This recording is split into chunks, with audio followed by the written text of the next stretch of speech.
The Wii U. 8 reasons why it's a failure. Well, let's take a look at this list, shall we?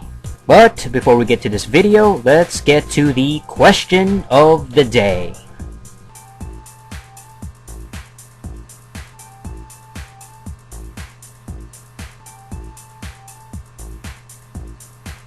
Alright, so stay tuned to the end of this video to find out the answer to the question of the day.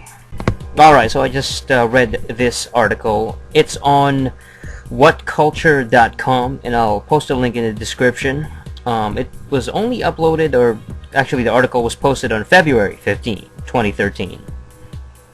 And it's got over 17,900 views, which is quite a lot in just a matter of a couple of days. So let's talk about why the Wii U. 8 reasons it is a failure. And let's start with number 8. And who wrote this? Yes, Sean Monroe, I guess. That's the author. They started off with number 8, poor marketing. Poor marketing of the Wii U? And the person said, despite most of my friends and acquaintances being gamers, not a single one of them owns a Wii U or has even bothered talking about it. This can be largely blamed on Nintendo's awful advertising campaign, which above all else just lacks a significant presence. I can't recall seeing a single advert on TV or billboard while taking the tube, when something as big as this should have been plastered everywhere at every opportunity. I can sort of agree. I don't really watch television anymore. I haven't watched TV in about 2 years. And as far as Wii U ads, I don't really see them on YouTube or anywhere else on the internet. I mean, everything is just either on general video game news or just finding out myself, whether it's browsing through Metacritic or something like that. So I guess I agree. I mean, the only reason I'm aware of the Wii U is because I keep up with gaming news, just like most gamers. I mean, I think everybody's aware that the Wii U has been released. But at the same time, yes, I haven't really seen a lot of ads, even in YouTube. I think maybe third-party Wii U games, you know what I mean? Too many people, the Wii U is just an enigma that they just can't be bothered to look up for themselves. Sure, I agree with number 8. Again, I haven't seen a lot of Wii U ads on television, the actual TV spots, so that would be a detriment to them, and I can't really... I mean, I remember back when the original Wii came out around 2006, 2007, there was a lot of ads for it, those 2 Japanese businessmen that would go into people's houses and be like, we would like to play. I remember those. That was memorable, but for the Wii U, there's really nothing that I can say that is worth noting. Number 7, low sales. Alright. Now,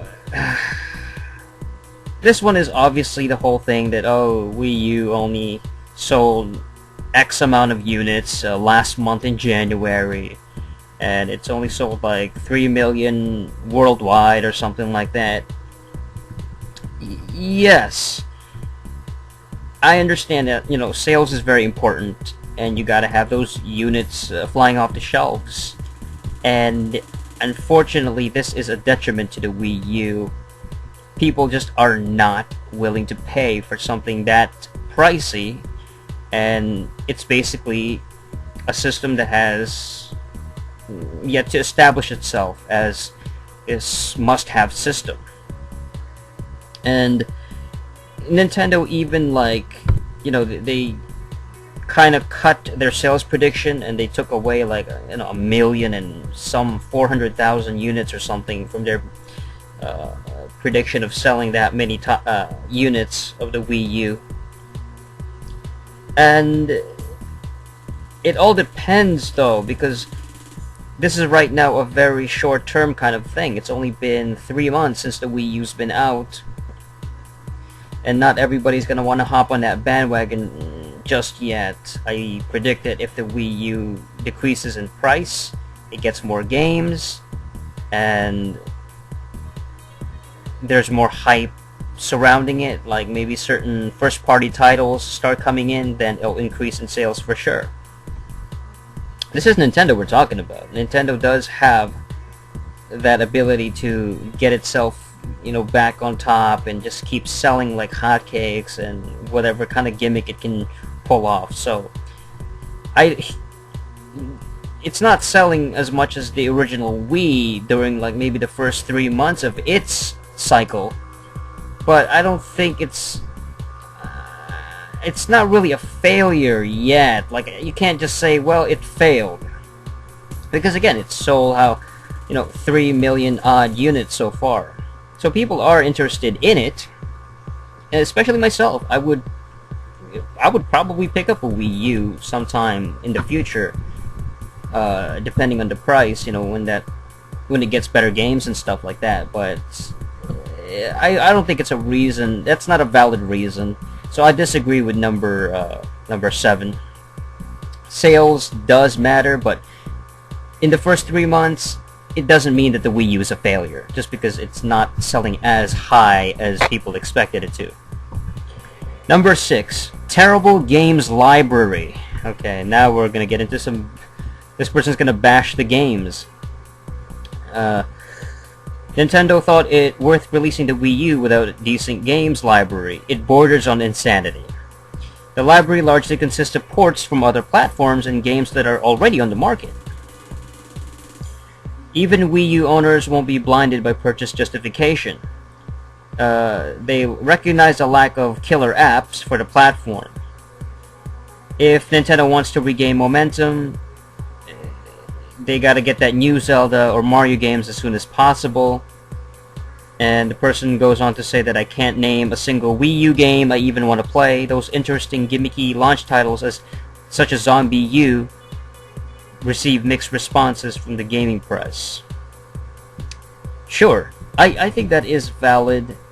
The fact that it doesn't have a huge chunk of games so far, and they are definitely desperately needing something fresh and new and something that will breathe some life into this system right now and make it interesting. I understand that. I get it. You definitely need to have those amazing, incredible games. As far as the third party, I'm still a little bit kind of partial to Nintendo having these HD games. Assassin's Creed 3, Batman, Call of Duty Black Ops 2. I'm still kind of partial to Nintendo having these just to begin with. Just the fact that they are now capable of running these titles.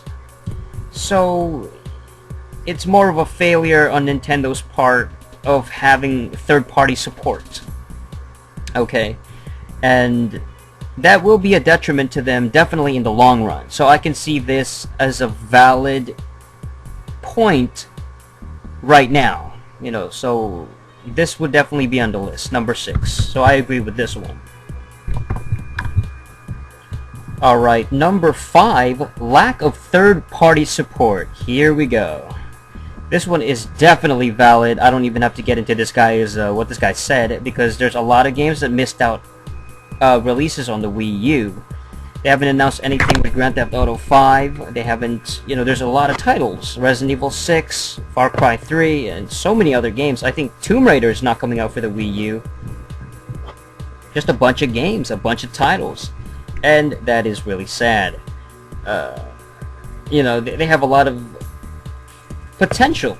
There's so many things you can do with the Wii U if these developers actually took time to make games for it, specifically for it, but there's obviously some sort of, I don't know, it's like a movement almost, like an anti-Wii U movement by publishers to not put out games on the Wii U. Like, it's a trend. Like, fuck the Wii U, Like, that's what they're thinking. It's kind of sad, actually, but the silver lining there is that we gotta keep in mind the PS3 had the same thing. There's a similar late port, of Xbox 360 games on the PS3. It come out later in the PlayStation 3, and then as soon as it got momentum, it got going, the sales increased, and people recognized the reliability and the engine and the power of the PS3. Then they started putting out multi-plats for it as well, and equally as as quick and as the same release dates and everything. So the Wii U can definitely have something like that as time comes along. Right now, it's definitely a failure, though, on the Wii U's part. Number 4, it lacks novelty appeal. Okay. Novelty appeal. Though I'm not a huge fan of the console itself, I can appreciate the Wii's place in gaming history, revolutionizing its form with the motion controls, and also helping to destigmatize the activity as something that only nerdy virgins partake in. Now, middle-aged parents can take a go, and now it's perfectly acceptable as a result to have a PS3 or Xbox 360 sitting under your TV. It's no longer an embarrassment to potential girlfriends. Okay.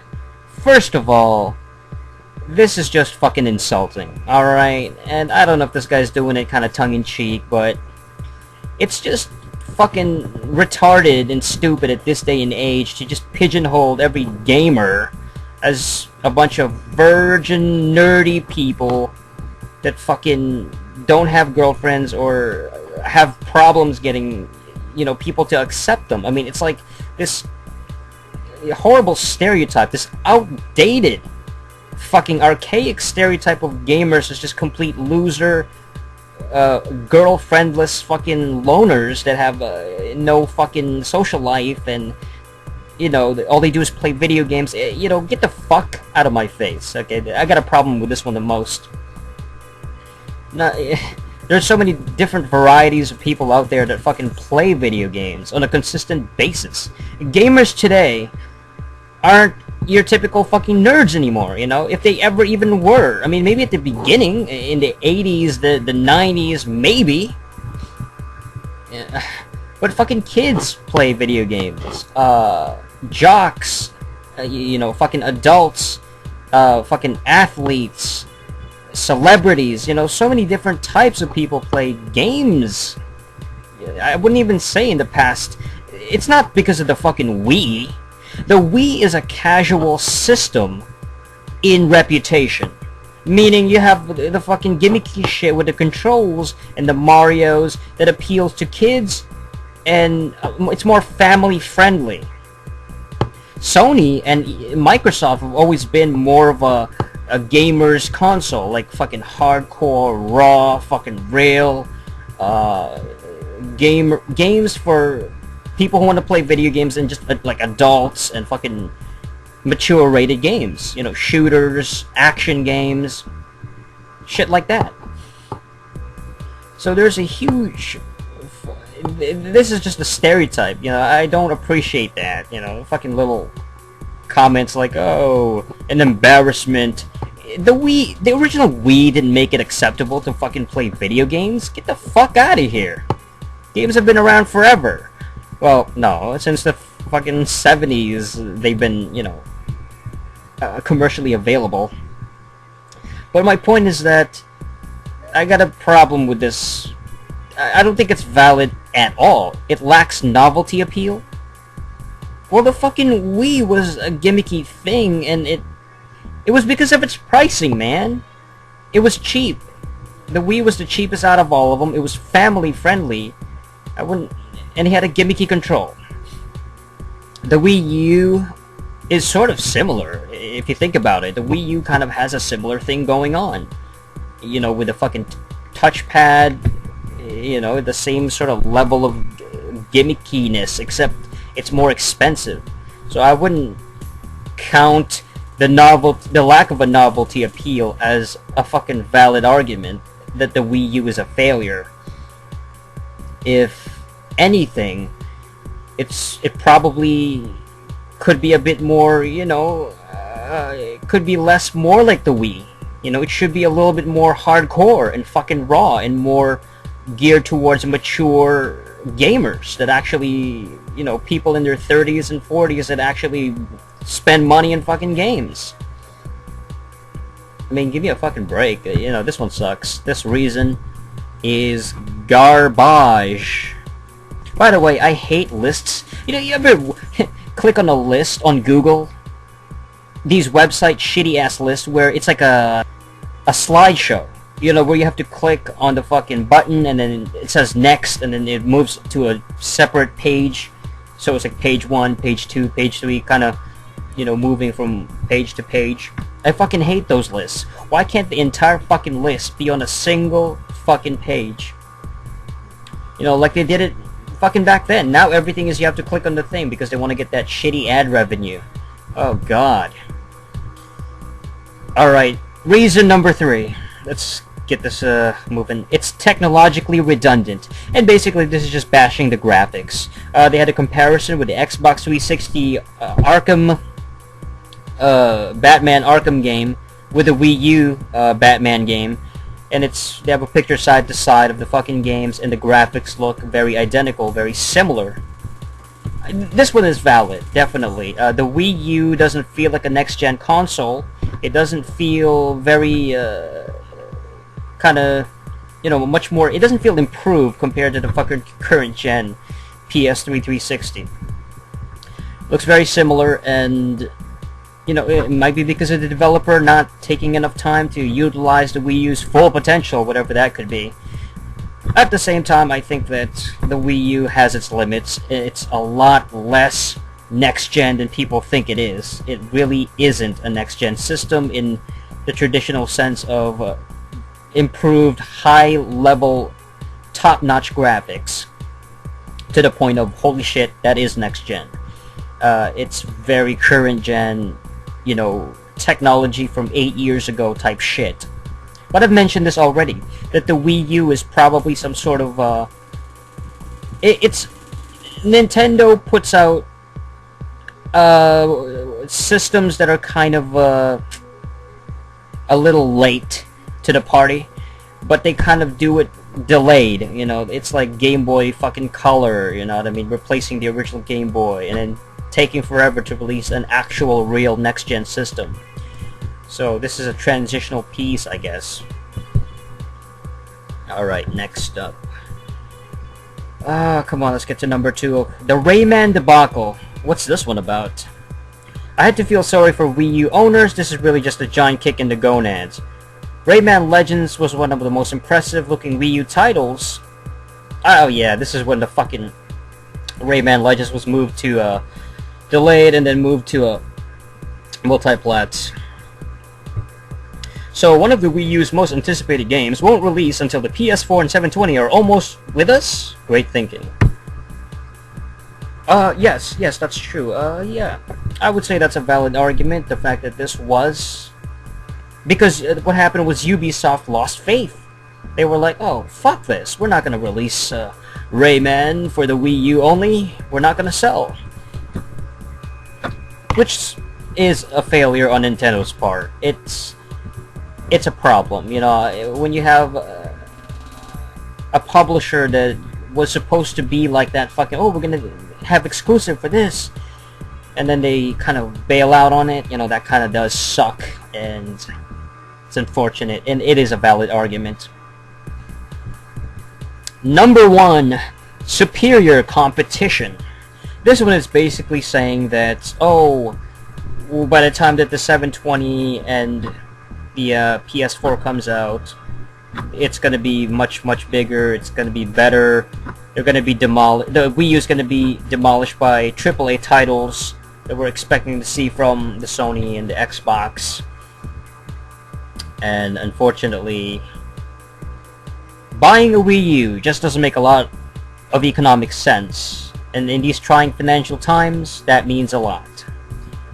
Sure, I agree with this, yeah. We have yet to see the 720 PS4 though, so I can't really say that, well, it really is technically inferior to the superior competition. From a games library point of view, I have a lot of confidence in Sony and even Microsoft to a certain degree, but from a technological aspect, I'm starting to lose a little bit of confidence in Sony and 720 just because they're mentioning that the focus isn't on the fucking power, you know, the hardware. It's more about the user experience or some shit. At least with Sony. The 720, I don't know so much. But if they're saying that the 720 and the PS4 are similar, if not very nearly identical in graphics power or whatever, then it might be the exact same thing. Like, this is another fear, is that instead of producing a system that has supremely next-gen graphics, it's instead going to be, what do you call, more of an update to the PS3 and 360. It's all about the games, really.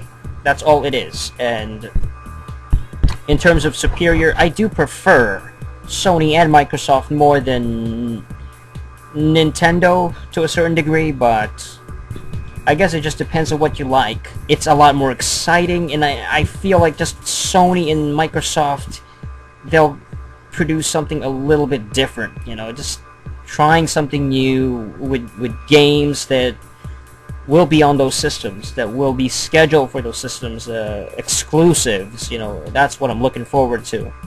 I mean, that's pretty much it. Overall, this list was okay. They brought up a lot of valid points, but we already know a lot of these points, and there's one that I really disagreed with, but aside from that, it's not a bad list. Alright, so this was the answer to the question of the day.